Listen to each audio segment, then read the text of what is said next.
Of extreme speeds and noise and the smell of burning rubber that can only be found at the racetrack sounds more like your kind of fun. Get out to 369 tomorrow. The Texas Thaw Car Show and Drag Race burned off to a great start tonight at Wichita Raceway Park, and it's all picking back up tomorrow.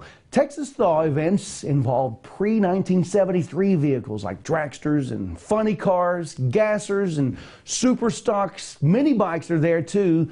There will also be a wheelie contest and much more starting back up tomorrow morning.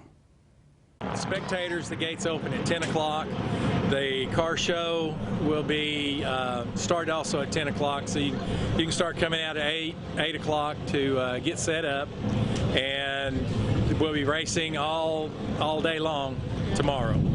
All day. The drag strip sits next to the Monarch Motor Speedway circle track there, and racing is going to continue, as he said, tomorrow night until things are finished. So there's no set time. The fun just goes until they're finished.